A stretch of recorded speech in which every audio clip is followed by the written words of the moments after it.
નમસ્કાર, mid day ન્યૂઝમાં હું પાયલ આપનું હાર્દિક સ્વાગત કરું છું. જોઈએ અત્યાર સુધીના મુખ્ય સમાચાર. જમ્મુ કાશ્મીરમાં 2 આતંકવાદી હુમલા. હંદવાડમાં સુરક્ષા દળો સાથેની અથડામણમાં 4 આતંકી ઠાર. પૂંચમાં 1 આતંકી ઠાર અને 1 પોલીસ કોન્સ્ટેબલ શહીદ. અથડામણ હજુ ચાલુ.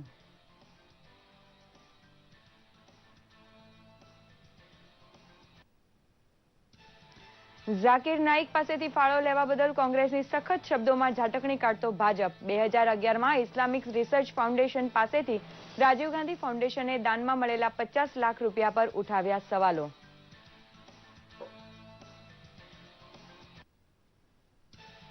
સરકારની ગોલ્ડ મોનેટાઇઝેશન સ્કીમ અંતર્ગત આશરે 6 કિલો સોનું જમા કરાવવાનો સોમનાથ ટ્રસ્ટનો નિર્ણય. અમિત શાહ, લાલકૃષ્ણ અડવાણીએ નવી દિલ્હીમાં પ્રધાનમંત્રી નરેન્દ્ર મોદીના નિવાસસ્થાને મળેલી બેઠકમાં લીધો ભાગ.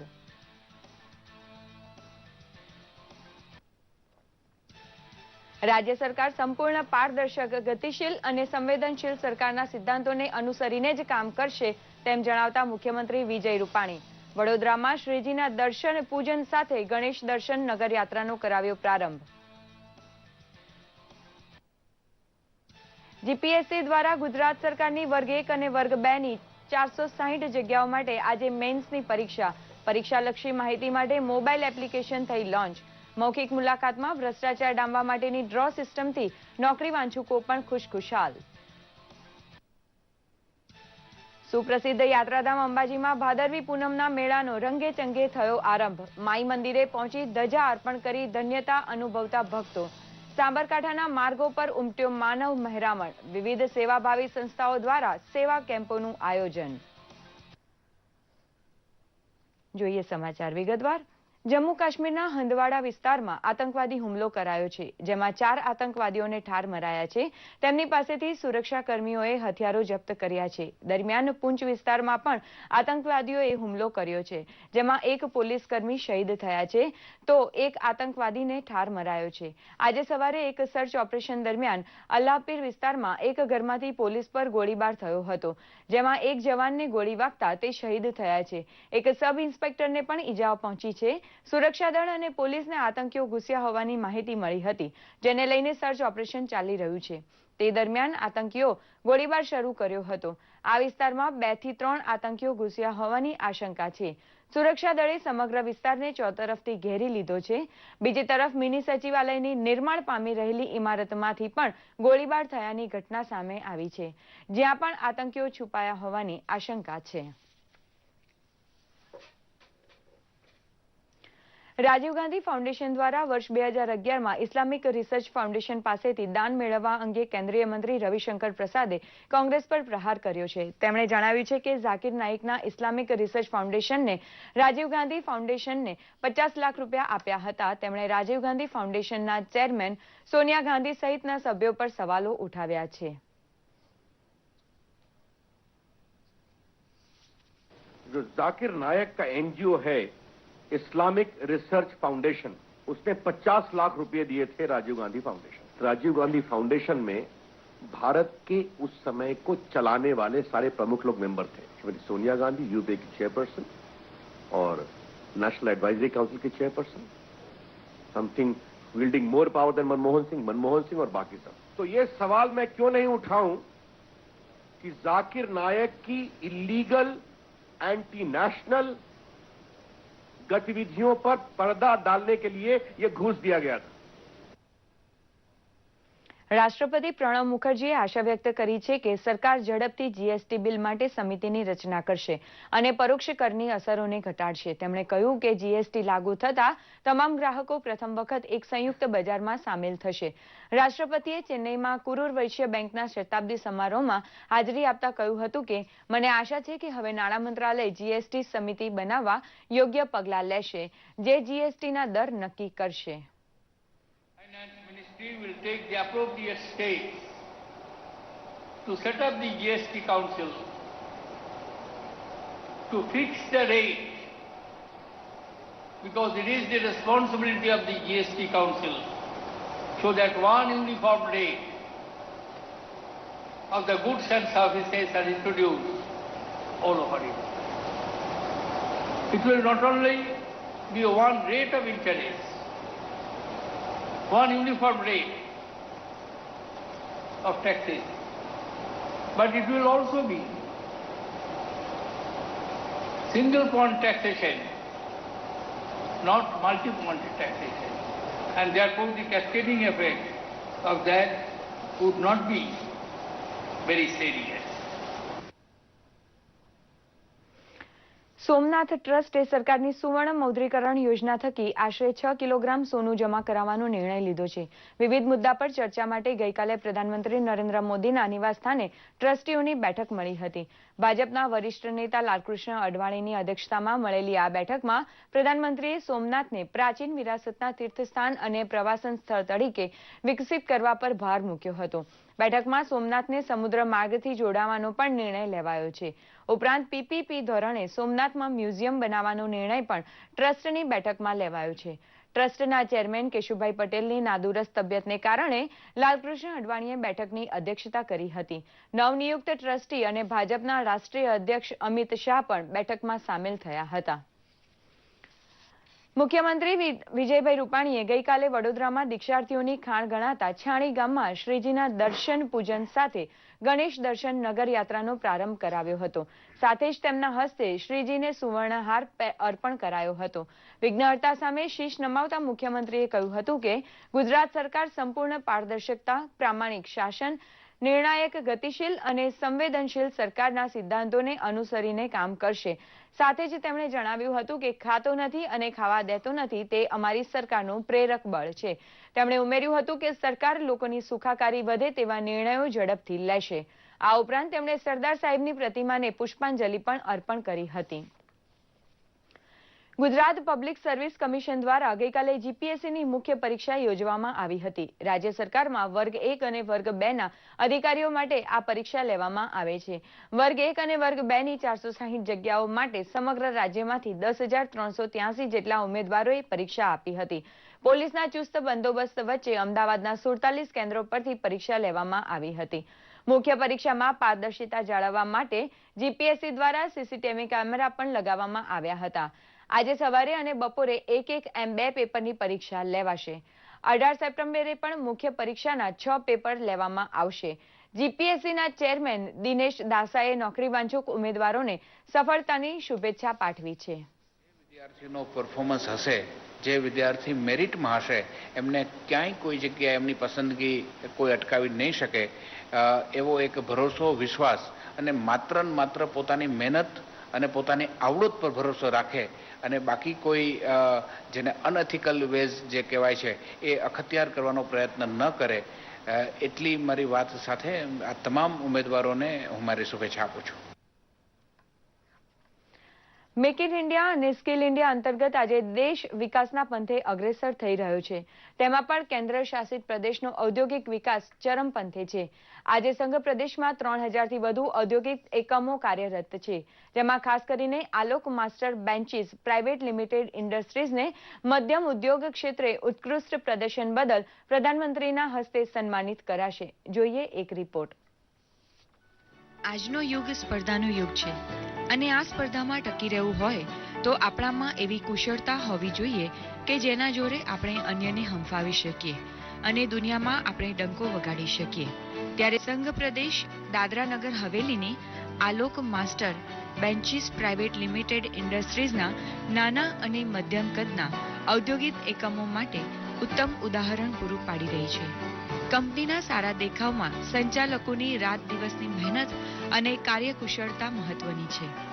આજે આલોક માસ્ટર બેન્ચીસની દેશભરમાં 4 જેટલી શાખાઓ છે અને એક શાખા સાઉથ અમેરિકામાં પણ કાર્યરત છે. आलोक मास्टर बेंचेस प्राइवेट लिमिटेड की शुरुआत 1993 में दिल्ली में हुई थी.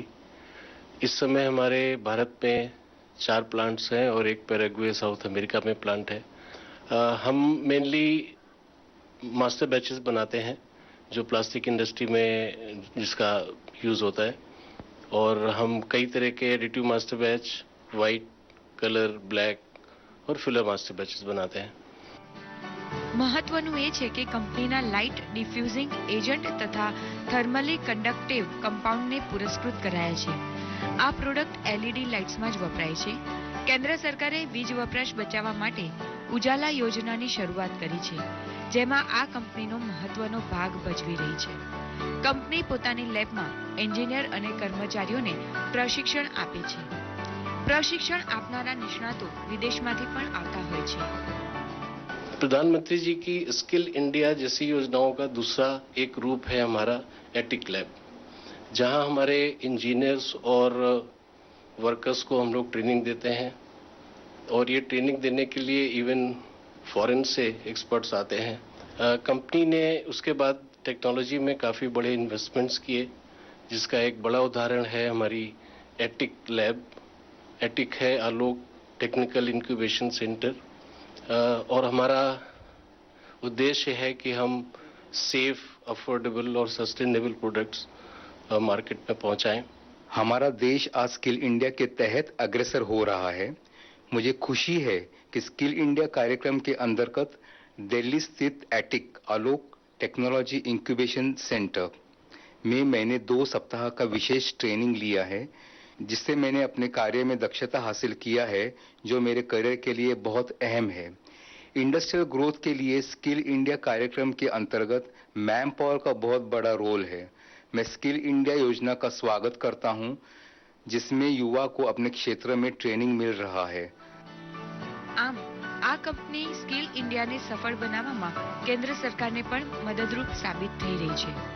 આલોક ઇન્ડસ્ટ્રીઝને make in India, skill India અને પાવર સેવિંગ જેવી શ્રેણીમાં ઉત્કૃષ્ટ યોગદાન બદલ રાષ્ટ્રીય એવોર્ડ માટે પસંદગી કરાઈ છે, જેના પર સમગ્ર સંઘ પ્રદેશ ગર્વની લાગણી અનુભવે છે. દૂરદર્શન સમાચાર માટે દાદરાનગર હવેલીથી વિરેન્દ્ર સોલંકીનો અહેવાલ. રાજકોટમાં કૃષિ અને ઉર્જા મંત્રી ચીમનભાઈ સાપરિયાનો અભિવાદન સમારંભ યોજાયો હતો. યુનાઇટેડ ફોસ્ફરસ લિમિટેડે આયોજિત કરેલા આ અભિવાદન સમારોહનો મંત્રીશ્રીએ સન્માન બદલ આભાર માન્યો હતો. આ પ્રસંગે તેમણે કહ્યું હતું કે હું ખેડૂત પુત્ર છું, વર્ષોથી ખેતી સાથે સંકળાયેલું છું, ત્યારે ખેતી વિષયક પ્રશ્નોનું સફળ નિરાકરણ લાવવાનો પ્રયાસ કરીશ. કૃષિ મંત્રીએ જણાવ્યું હતું કે ગુજરાત આજે વધુ ખેત ઉત્પાદન મેળવતું રાજ્ય બન્યું છે. આ પ્રસંગે તેમણે સૌની યોજનાની પ્રશંસા કરતા કહ્યું હતું કે સૌરાષ્ટ્રના ખેડૂતોની પાણીની સમસ્યાનો હવે અંત આવશે. આ સમારોહમાં મોટી સંખ્યામાં કૃષિ અગ્રણીઓ, ધારાસભ્યો અને ઉચ્ચ અધિકારીઓ હાજર રહ્યા હતા. વડોદરાના હરિધામ સોખડા ખાતે ગાય આધારિત ખર્ચ વગરની કુદરતી ખેતીના તાલીમ વગરનો પ્રારંભ કરાયો છે. સહકાર રાજ્યમંત્રી ઈશ્વરસિંહ પટેલે ગૌસેવા અને ગૌચર વિકાસ બોર્ડ દ્વારા આયોજિત આ તાલીમ વર્ગનો પ્રારંભ કરાવ્યો હતો. આ તાલીમ વર્ગમાં 300 જેટલા ખેડૂતોને આચાર્ય રવિન્દ્રજી અને તેમના સહયોગીઓ તાલીમ આપશે, જેમાં ગાયના મૂત્ર, ગોબર, ગોળ અને બેસનમાંથી બનાવવામાં આવતા જીવામૃત દ્વારા સાત્વિક અને સસ્તી ખેતી કરવાની માહિતી આપવામાં આવશે. આ પ્રસંગે રાજ્યમંત્રીએ ખેડૂતોને ગાય આધારિત ખર્ચ વગરની સાત્વિક ખેતી અપનાવવા અપીલ કરી હતી. તેમણે કહ્યું હતું કે ગાય આધારિત ખેતીથી જમીન અને પર્યાવરણનું રક્ષણ થશે. બોર્ડના અધ્યક્ષ ડોક્ટર વલ્લભ કથિરિયાએ જણાવ્યું હતું કે ગૌ આધારિત ખેતી કુદરત સાથે સહજીવન સાધવાનું સરળ બનશે. સમયની સાથે સાથે ગણેશ ભક્તો પણ હાઈટેક બન્યા છે. લોકો વિજ્ઞાનની નજીક આવે અને રોકેટ્સ, રોવર અને લેન્ડરથી પરિચિત થાય તે માટે સુરત શહેરના અડાજણ વિસ્તારની સોસાયટીમાં માર્સ મિશન થીમ પર શ્રીજીની સ્થાપના કરાઈ છે. જોઈએ માર્સ મિશન થીમવાળા ગણપતિ. સુરત શહેરમાં આ વર્ષે 60,000થી વધુ ગણેશ પ્રતિમાઓની સ્થાપના કરવામાં આવી છે. ઘણા મંડળોએ સમાજમાં સારો સંદેશ જાય તેવા ઉમદા હેતુથી અલગ અલગ થીમ પર વિઘ્નહર્તાની સ્થાપના કરી છે, જેમાં સૌથી વધુ આકર્ષણ જમાવ્યું છે માર્સ મિશન થીમ પર આધારિત ગણપતિએ. જી હા, સુરત શહેરના અડાજણ વિસ્તારની એક સોસાયટીના યુવાનોએ માર્સ મિશન થીમ પર ગણપતિની સ્થાપના કરી છે, જે શ્રદ્ધાળુઓમાં આકર્ષણનું કેન્દ્ર બની છે. આજની પેઢીમાં મારા માનવા મુજબ અર્વાચીન અને પ્રાચીન બંધોને કોઈ જોડતી કડી હોય તે મંગલ મૂર્તિ મોર્યા છે, ગણપતિ છે, એવું મારું માનવું છે. આ જે ટેકનોલોજી ડેવલપમેન્ટ છે એ ગણપતિ બાપાથી વધારે સારી તો કોઈ કરી નહીં શકે. એ જ આજની યુવા પેઢીને સંદેશ જાય છે કે તમે બી ટેકનોલોજીમાં આગળ વધો. ધર્મ અને વિજ્ઞાન બંને એકબીજાના વિરોધી નથી, બંને સાથે જ છે, પૂરક છે, એટલે તમે સાથે રાખીને જ આગળ વધી શકો. એ જ આની થીમ છે. અમારે આ વખતેનું ગણપતિનું મેઇન થીમ ઈસરો છે, મંગળ ગ્રહ વિશે બતાવવાનું છે. બાળકોને મંગળ ગ્રહ વિશેની જાણકારી મળે એ વિશે અમે લોકોએ આ વખતે મંગળ ગ્રહનો થીમ રાખેલો છે. ને આ જે નવું કર્યું છે, ટ્રાય કરી છે કરવાની, તેમાંથી ખૂબ જ નોલેજ મળે છે બધાને અને મને બહુ જ ગમ્યું છે. અમારા જેવા વિદ્યાર્થી માટે સારું કહેવાય. બાપાની ભક્તિ સાથે લોકોમાં ટેકનોલોજી અંગેનું જ્ઞાન વધે તે હેતુસર ખાસ માર્સ મિશનની થીમ પર વિનાયકની સ્થાપના કરાઈ છે. આ ઉપરાંત નાસાએ મંગળ પર મોકલેલો રોવર પણ અહીં દર્શાવવામાં આવ્યો છે અને આગામી સમયમાં માર્સ મિશન માટે ઈસરો દ્વારા ડેવલપ કરવામાં આવેલી ટેકનોલોજી પણ અહીં દર્શાવાઈ છે. આપણા માનનીય વડાપ્રધાન નરેન્દ્ર મોદી આપણા દેશને આગળ વધુને વધુ આગળ લઈ જવા માટે મહેનત કરી રહ્યા છે. તો ફક્ત પ્રધાનમંત્રીથી નથી થવાનું આપણો દેશ આગળ આવવાનો. જો તમામ જનતા જે પ્રયત્નો કરશે દેશને આગળ લાવવા માટે, તો આપણો દેશને એ દિવસ દૂર નહીં રહેશે જે મહાસત્તા બનવામાં રહે.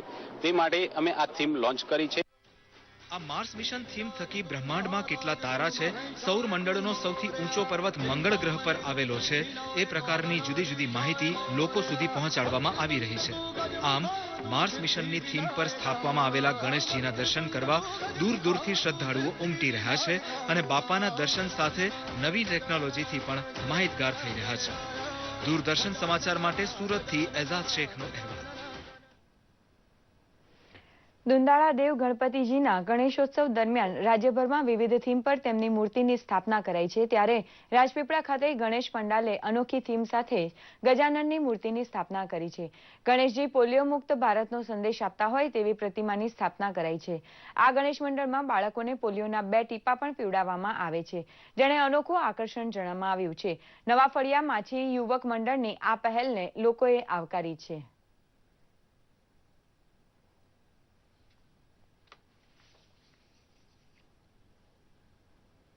લોકો આના દ્વારા જે અહીંયા આવીને દર્શન કરે છે તે પણ એનો અનુભવ કરે છે કે આ પોલિયોના 2 ટીપા દર વર્ષે અમે પીવડાવીશું અને પોલિયો મુક્ત ગુજરાત, પોલિયો મુક્ત ભારત કરીશું. અમે એ આદિવાસી દર્શન કરે અને સમજે કે વસ્તુ શું છે. એના માટે સાક્ષાત શ્રીજી ગણપતિ દાદા નવા ફળિયા વિસ્તાર માછીઓક મંડળ દ્વારા જે દર્શાવવામાં આવે છે, જાતે જ ગણપતિ દાદા પોલિયો પીવડાવે છે અને જાગૃતતા બતાવે છે કે નાના બાળકને આપણે વર્ષમાં 2 વાર પોલિયોના ટીપા પીવડાવવા જોઈએ, તેથી બાળકને પોલિયો ના થાય અને ભારત પોલિયો મુક્ત બને. માછીઓક મંડળ દ્વારા જે આ પોલિયો મુક્ત થીમ બનાવવામાં આવી છે, તેથી ખરેખર આ થીમ સાર્થક થશે અને ભારત પોલિયો મુક્ત થશે.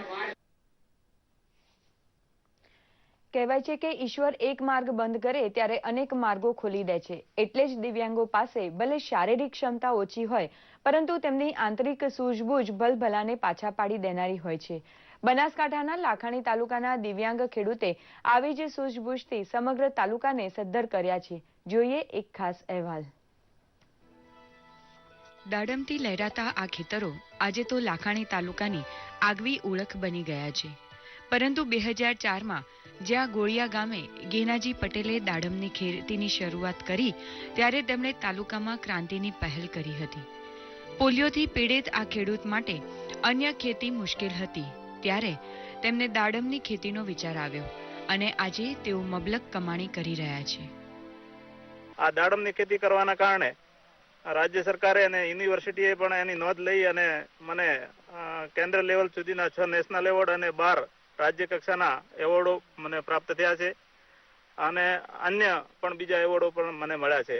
આ વિસ્તારની અંદર મારે દાડમની ખેતી કર્યા પછી લગભગ આ દાડમ લાખણી તાલુકાની અંદર જ 5 થી 6 હજાર હેક્ટરની અંદર 3 થી 4 હજાર ખેડૂતો અત્યારે સરસ ખેતી કરી રહ્યા છે અને સારો એવો કમાઈ રહ્યા છે.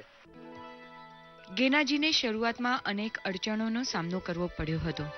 નવો પાક અને તેમાં નિષ્ફળ જવાશેનો ભય સતત લોકો આપતા હતા, પરંતુ મન મક્કમ રાખી ગેનાજીએ દાડમનો પાક લીધો. તેમની સફળતાથી 9 રાજ્ય કક્ષાના અને 6 રાષ્ટ્રીય કક્ષાના એવોર્ડથી સન્માનિત કરાયા છે. જેઓ તેમની ટીકા કરતા હતા, તે ખેડૂતોએ પણ આજે દાડમની ખેતી અપનાવી છે. અમે દાડમની ખેતી કરી તો અમને વિકેશ સારો એવો 2 થી 2.5 લાખ રૂપિયાનો મળે છે અને મારા જેવા અનેક ખેડૂતોએ દાડમ વાવી છે, એમને સારો એવો નફો મળે છે. આ બધે ગેનાભાઈના રાહ નીચે જ કામ ચાલે છે. એમની સલાહ સૂચન મહિને આવે અને બધાને આપે છે. અને વર્ષે એક ખેડૂતે 10 થી 12 લાખ રૂપિયા કમાણી વર્ષે કરે છે. એમને પહેલા એક વર્ષની 1 લાખ રૂપિયા ખેતી નથી થતી, એ વર્ષે 10 થી 15 લાખ રૂપિયા એક વર્ષે કમાય છે ખેડૂતો. જે લાખાણી તાલુકામાં ખેડૂતો માટે નાનું વાહન ખરીદવું પણ અઘરું હતું, તે ખેડૂતો હવે ગાડીઓ લઈને ફરતા થયા છે અને તેનું નિમિત્ત બન્યા છે ગેનાજી પટેલ. ન માત્ર પોતાની પરંતુ 4000 ખેડૂતોને આવક વધારવાની ચાવી તેમણે આપી છે. દૂરદર્શન સમાચાર માટે બનાસકાંઠાથી સરફરાઝ નાગોરીનો રિપોર્ટ. રાજ્યને છેવાડે આવેલા ડાંગ જિલ્લામાં મુસાફરોને સારી સુવિધા મળી રહે તે હેતુથી નવા બસ સ્ટેન્ડનો પ્રારંભ કરાયો છે. આદિવાસી વિસ્તારમાં ભવ્ય સુવિધાઓ મળી રહે તેવા ઉદ્દેશ્ય સાથે આ બસ સ્ટેન્ડનો પ્રારંભ કરાયો છે. આ બસ સ્ટેન્ડમાં સંપૂર્ણ ઓનલાઈન સુવિધાઓ છે. ઉપરાંત કેન્ટીન, બુક સ્ટોલ, ઠંડા પાણી માટે કુલર, સુલભ શૌચાલયની વ્યવસ્થા છે. ઉપરાંત વિદ્યાર્થીઓ માટે ઓનલાઈન પાસ અને ટિકિટ કાઉન્ટરની પણ સુવિધા ઊભી કરાઈ છે. બસ સ્ટેશનના સ્ટાફ ઇન્ચાર્જ દીપક ઠાકોરે આ અંગે વધુ માહિતી આપી હતી. જ્યારે સુવિધાજનક બસ સ્ટેશન મળતા મુસાફરોએ આનંદની લાગણી વ્યક્ત કરી હતી.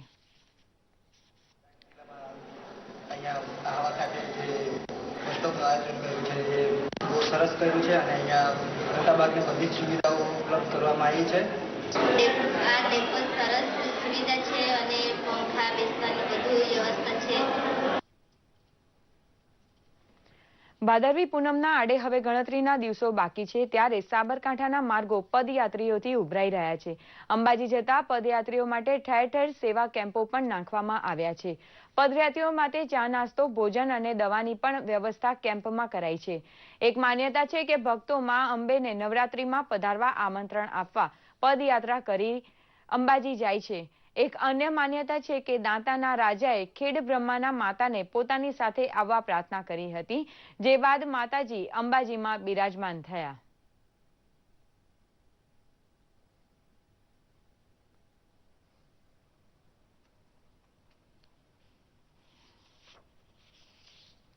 અને હિંમતનગર પોલીસ કેમ્પ અહીંયા સુવિધાઓ સારી મળી અમને. નાહવાનું, ધોવાનું, ખાવાનું, પીવાનું બધી રીતે અમને સુવિધાઓ સારી મળી. અમે અમારી માનતા નથી પણ એમને પ્રેમથી ડાયરી માતાની શ્રદ્ધાથી એમ ચાલીએ છીએ. લોકો આરામ ફરમાવે છે, ઓફિસની આજુબાજુના એરિયામાં પણ આરામ ફરમાવે છે.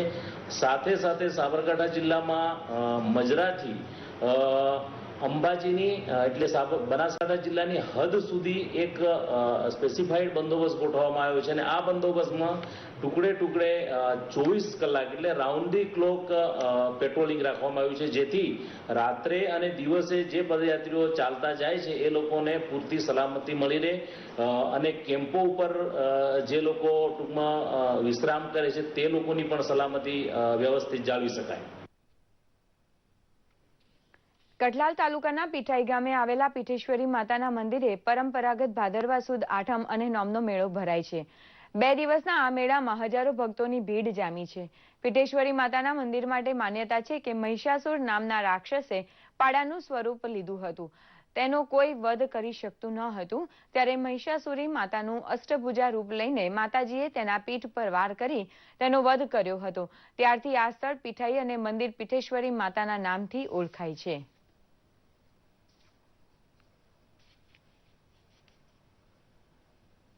અમે અમારા સહકુટુંબ સાથે અહીંયા માતાજીના દર્શન કરવા માટે આવીએ છીએ. અમને માતાજીની ખૂબ શ્રદ્ધા છે અને વિશ્વાસ છે. માતાજી અમારે જે કોઈ મનોકામના હોય એ પૂર્ણ કરે છે. ગાંધીનગરમાં આવેલા SBI લર્નિંગ સેન્ટર ખાતે 2 દિવસીય યોગા ધ્યાન શિબિરનું આયોજન કરવામાં આવ્યું હતું, જેમાં યોગ ગુરુ ડોક્ટર ઓમાનંદે SBIના અધિકારીઓ અને કર્મચારીઓને તણાવમુક્ત જીવન માટે યોગના વિવિધ આસનો શીખવ્યા હતા. અનેક બીમારીઓનો ઇલાજ આધુનિક વિજ્ઞાનમાં શક્ય નથી, તેવી તમામ બીમારીઓનો ઇલાજ યોગમાં હોવાનું તેમણે કહ્યું હતું. આ પ્રસંગે યોગ ગુરુ ઓમાનંદે ઉમેર્યું હતું કે લોકોમાં યોગ પ્રત્યે જાગૃતિ વધે તે જરૂરી છે. तनाव मुक्ति अभियान के अंतर्गत कुछ ऐसी टेक्निक्स हमारे इसमें योग विज्ञान में है जो सचमुच में जीवन में मनुष्य को तनाव मुक्ति देती हैं, उन्मुक्त जीवन देती हैं. बधाई के पात्र हैं जो इस मार्ग पर आए हैं और हम गुजरात में आकर अपने आप को भी अपना भाग्य जागृत करने की इस दृष्टि को मानते हैं कि योग के माध्यम से पुनः ये लोग टेंशन फ्री हो रहे हैं, अपने जीवन को सफल बनाएं, जीवन को आगे बढ़ाएं, यही मंगल कामनाएं हैं। આણંદ વેટબાર એસોસિએશનની એક દિવસીય કોન્ફરન્સ યોજાઈ હતી. India federation of tax consultant, Gujarat sales tax bar association તેમજ central Gujarat chamber of tax એસોસિએશનના સહયોગથી આ રાષ્ટ્રીય કક્ષાની ટેક્સ કોન્ફરન્સ યોજાઈ હતી, જેમાં જીએસટી અંગે સૌને સમજ સાથે ચર્ચા દ્વારા માર્ગદર્શન પૂરું પડાયું હતું. કોન્ફરન્સમાં રાજ્યકક્ષાના મંત્રી રોહિત પટેલે ખાસ હાજરી આપી હતી. તમામે જીએસટી પ્રત્યે જાગૃતિ લાવવાની વાતનો સ્વીકાર કર્યો હતો.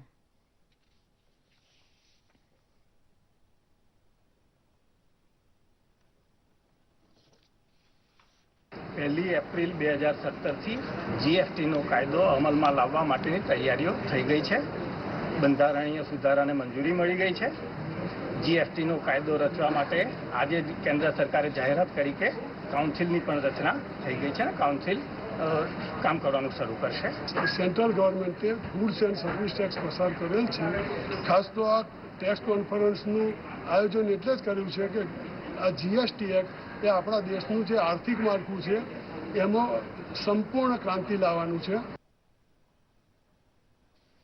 ગીર સોમનાથના તલાલા તાલુકાના સાંગોદરા ગામ ખાતે આવેલી હિરણ નદીમાં તાજેતરમાં સિંહણનો મૃતદેહ તરતી હાલતમાં મળી આવ્યો હતો. વન વિભાગ દ્વારા સિંહણના મૃતદેહનો પીએમ રિપોર્ટ કાઢવામાં આવ્યો હતો. સિંહણનું મોત કુદરતી રીતે નહીં પણ વીજ કરંટથી નિપજ્યું છે તેવું પીએમ રિપોર્ટમાં બહાર આવતા વન વિભાગના અધિકારીઓ અને સિંહ પ્રેમીઓ ચોંકી ઉઠ્યા છે. એટલું જ નહીં પરંતુ સિંહણના પીએમ રિપોર્ટમાં ખુલાસો થયો છે કે મૃત સિંહણના પેટમાં 2 બાળ સિંહનું પણ મોત નિપજ્યું છે. સમગ્ર ગીર પંથકમાં વન વિભાગ અને પીજીવીસીએલની ટીમ દ્વારા આરોપીઓની ધરપકડ કરવા માટે તપાસ હાથ ધરવામાં આવી રહી છે. ગાંધીનગર ખાતે ગઈકાલે ગુજરાતી ભાષાના સાહિત્યકાર અને જ્ઞાનપીઠ પુરસ્કાર સન્માનિત ડોક્ટર રઘુવીર ચૌધરીનું રાજ્યપાલ ઓપી કોહલી દ્વારા કંકુ તિલકથી સન્માન કરાયું હતું. આ પ્રસંગે રાજ્યપાલે જણાવ્યું કે ખેતી કરતા માટીના માણસ એવા રઘુવીર ચૌધરીએ ખૂબ જ સાહિત્યિક ખેતી કરીને સમાજ અને ગુજરાતી ભાષાને ઘણું પ્રદાન કર્યું છે. તેમનું વ્યક્તિત્વ આકાશી નહીં પરંતુ જમીની છે. ડોક્ટર રઘુવીર ચૌધરીએ પોતાની આગવી શૈલીમાં પ્રવચનમાં જણાવ્યું હતું કે આજના સમયમાં મોટાભાગના વાલીઓને પોતાના બાળકોને માતૃભાષામાં ભણાવવું ગમતું નથી, પણ હું જો ગુજરાતી ભાષામાં ન ભણ્યો હોત તો હું સાહિત્યકાર ન બની શક્યો હોત. તેમજ જ્ઞાનપીઠ એવોર્ડ મારા સહિત 4 ગુજરાતી સાહિત્યકારોને ન મળી શક્યો હોત. સોશિયલ મીડિયામાં આજે કઈ ખબર રહી ચર્ચામાં, કયા સમાચારોને લોકો વધુ પસંદ કરી રહ્યા છે અને ટ્વિટર, યુટ્યુબ પર હાલનો ટ્રેન્ડ શું ચાલી રહ્યો છે, નજર કરી સોશિયલ મીડિયાની હાલચાલને રજૂ કરતા આ અહેવાલ પર. આજના દિવસે સ્વામી વિવેકાનંદે શિકાગો પરિષદમાં પ્રવચન આપી વિશ્વ સમક્ષ ભારતની સમૃદ્ધ સંસ્કૃતિના દર્શન કરાવ્યા હતા. ભારત માટે ઐતિહાસિક આ ક્ષણે પ્રધાનમંત્રી નરેન્દ્ર મોદી ટ્વીટ કરી સ્વામી વિવેકાનંદને યાદ કર્યા હતા. ભૂમિદાન ચળવળના પ્રણેતા વિનોબા ભાવેની આજે જન્મજયંતિ હોય પ્રધાનમંત્રીએ ટ્વીટ કરી તેમના પ્રદાનને પણ યાદ કર્યું હતું. વિનોબા ભાવેનો જન્મ આજના દિવસે વર્ષ 1895માં મહારાષ્ટ્રના રાયગઢ જિલ્લાના પેનમાં થયો હતો. તેમનું નિધન 15 નવેમ્બર 1982માં વર્ધામાં થયું હતું. આરએસએસના અધ્યક્ષ મોહન ભાગવતજીનો આજે જન્મદિવસ છે. પ્રધાનમંત્રી નરેન્દ્ર મોદીએ ટ્વીટ કરી ભાગવતજીને જન્મદિવસની શુભેચ્છા પાઠવી હતી. તેમનો જન્મ આજના દિવસે વર્ષ 1950માં મહારાષ્ટ્રના ચંદ્રાપુરમાં થયો હતો. આજના દિવસે વર્ષ 2001માં અમેરિકાના ન્યુયોર્ક સિટીમાં આતંકી હુમલો થયો હતો. પ્રધાનમંત્રીએ ટ્વીટ કરી 19/11ના આ હુમલાના મૃતકોને શ્રદ્ધાંજલિ અર્પી હતી. મહત્વનું છે કે વર્લ્ડ ટ્રેડ સેન્ટર પર થયેલા આતંકી હુમલામાં 2996 વ્યક્તિએ જીવ ગુમાવ્યા હતા. મુખ્યમંત્રી વિજયભાઈ રૂપાણી ગઈકાલે એક દિવસ માટે વડોદરાની મુલાકાતે હતા. તે દરમિયાન મુખ્યમંત્રીએ વડોદરામાં નિવાસ કરી રહેલા જૈનાચાર્ય રત્ન સુંદર સુરેશ્વરજી મહારાજના દર્શન કરીને આશીર્વાદ મેળવ્યા હતા. ટ્વિટર પર તસવીરો સાથે માહિતી શેર કરતા મુખ્યમંત્રીશ્રીએ જણાવ્યું હતું કે આપણા સંતો એ સમૃદ્ધ ભારતીય પરંપરાના ઘડવૈયા છે.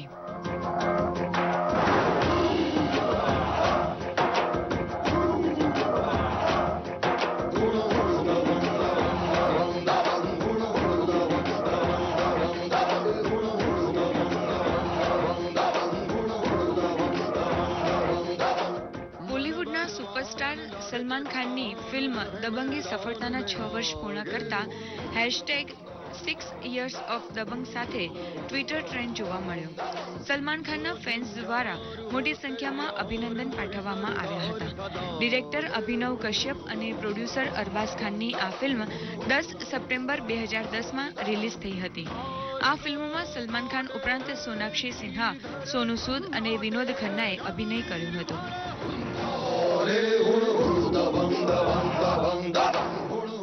સોશિયલ મીડિયા ડેસ્કનો રિપોર્ટ, દૂરદર્શન સમાચાર, અમદાવાદ. તો આ સાથે જ મિડ ડે ન્યૂઝ સંપન્ન કરીએ છીએ. નમસ્કાર.